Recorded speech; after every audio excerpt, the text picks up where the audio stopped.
Looking in the years ahead then in terms of strategy, Michael, what are the objectives? Well, the objective is simple. Our objective is to be a world-class football club in all that we do. And at the moment, that means dominating in Scotland and competing in the group stages of the Champions League. And in order to achieve that objective, we organise our strategy amongst three key pillars. And the core and central pillar to that is football and our football operations. In addition to that, we have a focus on improving the football environment in which we operate and compete. And finally, and importantly, we have a focus on improving and growing the Celtic brand around the world. And those three areas are supported by our people across the business, working together to take Celtic forward. And as far as Europe is concerned, Chris, can you tell us about the new UEFA financial sustainability regulations that were put in place this year? Yeah, these come into force 1 July 2023, and as you may be aware, Celtic were one of 9 clubs working alongside the ECA facing into UEFA to draft and shape the rules.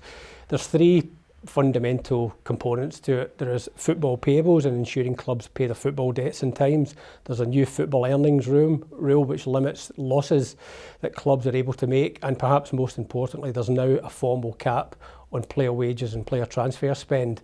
Now, these are always principles Celtic have abided by over many years, so we were very supportive of the rules and the implementation and believe it's a major step forward for European club competition. Sustainability has always been a key aspect of the club's strategy, Jerry, and that's always been important. It's even more so now, given the changes in regulation that Chris has alluded to.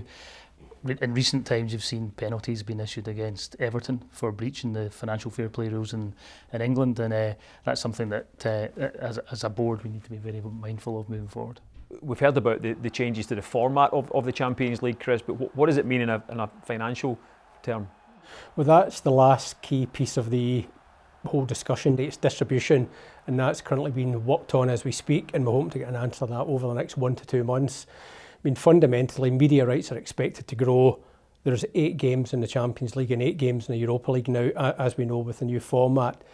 But there is a shifting focus towards performance now, and in order to earn additional proceeds out of the Champions League, you now need to perform much more than you did previously.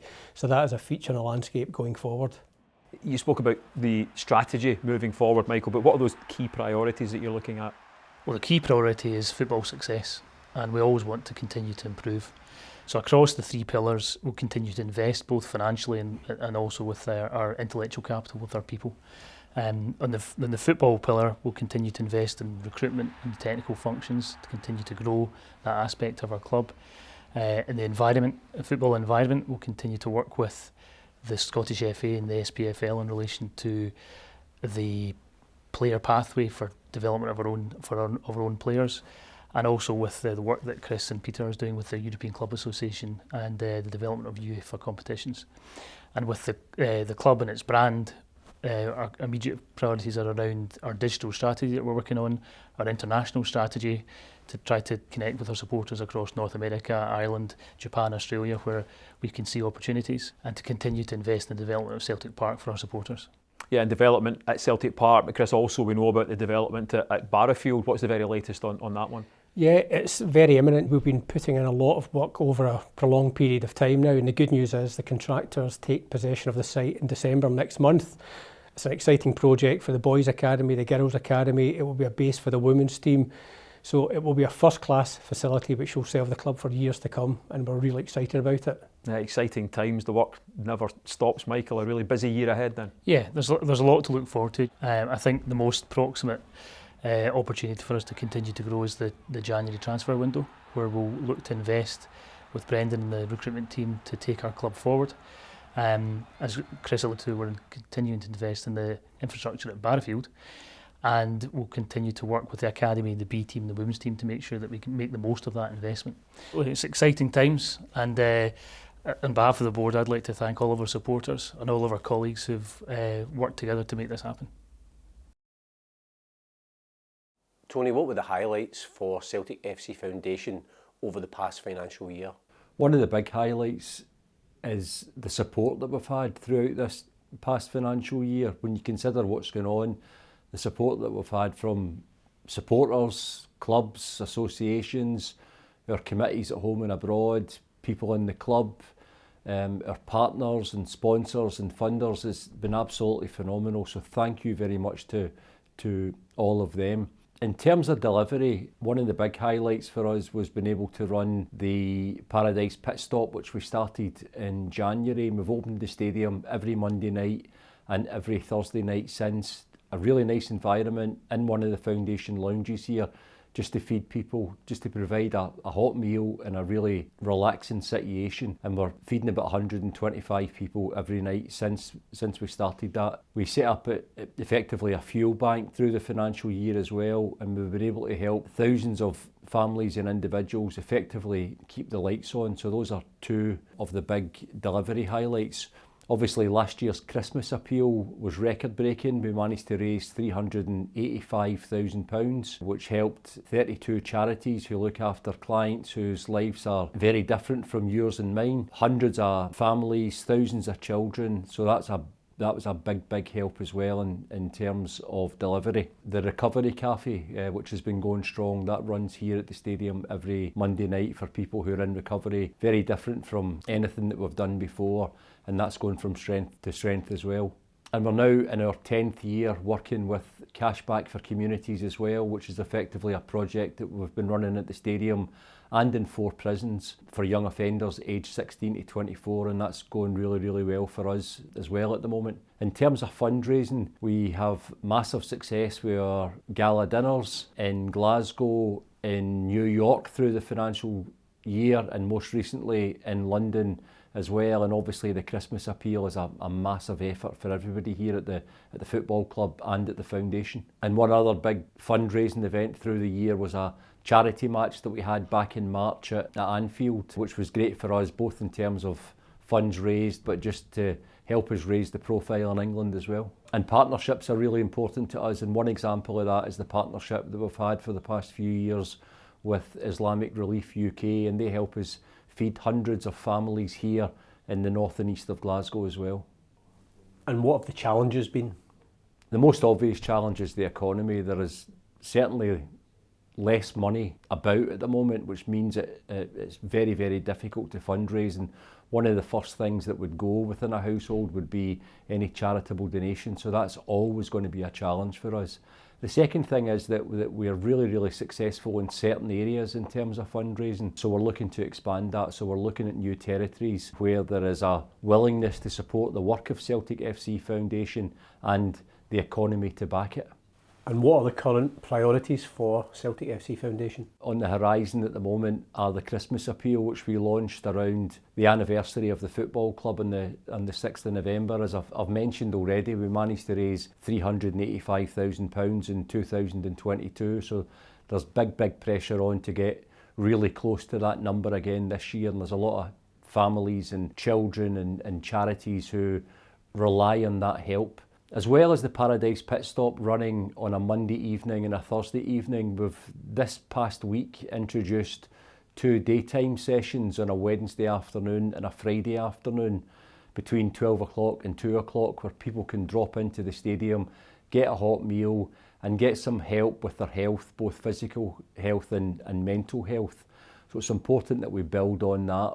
We're also extending Paradise Pit Stop to Christmas Day for the first time ever, so that's going to be a new phenomenon for us to be open here on Christmas Day and to be feeding Glasgow families here at Celtic Park. Fran, looking back to the end of last season, the matches here at Celtic Park with record-breaking attendances for the women's game in Scotland, and of course that dramatic final day of the league season, how do you reflect on that end to the campaign? I thought were incredible moments. I thought we create memories that will last forever on the players, on ourselves, in many fans, to be fair. I think we managed to win the hearts of so many Celtic fans. I was very proud of achieving 9,000 people here, and the next game 15, incredible. And not only the amount of fans, it's the atmosphere that they create that was incredible. The way the last game went, obviously it was a heartbreak for us, losing the league in the last kick of the game, but I think also that have an impact in terms of people felt for us, they identified with us, and then obviously a week later we were able to give them what they deserve, which is something to cheer on. How proud were you of your team, the fact that they could bounce back from that heartbreak and to lift the Scottish Cup by beating Rangers at Hampden? Yeah, it was a very special moment, very special day. The mental strength that the players show to come back from a heartbreaking game where we thought we did it, then we didn't, then we thought we did again, and then we didn't. To bounce from that and put a performance like we did at Hampden against our biggest rivals and to beat them 2-0, to see our fans doing the huddle, incredible memories. But for me, the highlight was the mental strength of those players. Now, finishing in the top two last season gave us Champions League football again. How important is that for the club and also for the players themselves? It is massive. That's what you want to see. Celtic Football Club, men, women, you want to see them in the Champions League. That was our second year in the Champions League. This year, the goal was to win in the Champions League. We didn't go to experience it like the first time. We went there to try to get through. I think it was incredible beating Brondby. That's a team that a few years ago were in the semi-final of the Champions League. To be able to dominate that game and beat them 1-0 was fantastic. Incredible experience for the girls, and that's where we want to be every single year. Now, your team has started this campaign really strongly with only one league defeat, a great result over Glasgow City to reach the League Cup semi-final. How pleased are you with the way that the team has started the campaign? It's been, to be fair, for me, exceed my own expectations. I think the team is playing very good football, very effective football. We are always very demanding, but I think so far we have to be proud of what we've done, but we haven't achieved anything, so we have to keep pushing hard and we have to work hard every single day. Now, the team's obviously continuing to go from strength to strength on the park, but off the park, the club has announced significant investment in a state-of-the-art redevelopment of our Barrowfield Training Centre, which will be beneficial obviously to the Girls Academy and also to your first team. You must be delighted with this development. I am. I think it's very, very important. I can't wait for that to be finished. That's going to be massive. You need to be able to produce your own talent from the academy. For that, you need good facilities. And then, in terms of recruitment, any academy player in the country will love to train every day in these superb facilities. It's a game changer, I think, for us, and I'm looking forward to that to start running. Brendan, how did it feel to return to Celtic as manager in the summertime, and how much have you enjoyed your return at the club so far? Yeah, well, firstly, I was very lucky to be asked to come back, and of course, when you're manager at Celtic, it's a real privilege. So yeah, I always wanted to come back. Obviously, thankfully, I was given that opportunity to do that, and it's felt great. And obviously, as time goes on, it just feels as if I'd never been away. In terms of coming back, obviously up at Lennoxtown, where you're working every day with the players, you'll have noticed big changes because the club's investing in changing the whole setup at the training centre. Yeah, obviously coming back, and I think that's something that the club have always done very well in terms of facilities and operationally, always looking to improve, and that is important. But yeah, coming back, obviously the gym area has been made much bigger, and there's obviously work going on a medical centre which will give that more space. I think the change of facility for the first team is first class. I think as squads grow bigger, and I think that's important. And like I said, it looks fantastic. And obviously the restaurant up the stairs, diet and nutrition in the modern game is very important for the players and their preparations. And I've got to say, the staff and the work that they do up there is superb. At this point in the season, we're sitting 8 points clear at the top of the Scottish Premiership, and we've played some great football along the way. Is there any particular personal highlights for you so far in the season? Clearly, the big result that kick-started us was the Rangers game, away from home with a lot of injuries, and I thought we showed the solidarity and that unity as a team there to go without any supporters. So that was a huge result psychologically for us, just in the nature of how it had gone. And I think from that moment, really, we've been able to develop and improve as we went along. I think the Atletico Madrid game was an incredible game at home. The atmosphere, the performance level, and to take something from that. And of course then coming back from losing away in Madrid to then show our mentality in the Aberdeen game at home. But I think really from that St Johnstone game, I think the level of performance has been growing and getting better and consistently better. And I've been really pleased with how the team has been working. And for yourself, the fans have been singing your name as well. How's that felt? Well, it's felt really nice. You always say you want to make sure that the team is supported, but I know how that connection here at Celtic between the manager and the supporters is so important. So yeah, no, it felt really nice, and I understood the hurt that I caused when I left, and that was one of the reasons, a big reason for coming back, because as I said, most decisions I've made in my life have been with my head in terms of my next jobs and my work.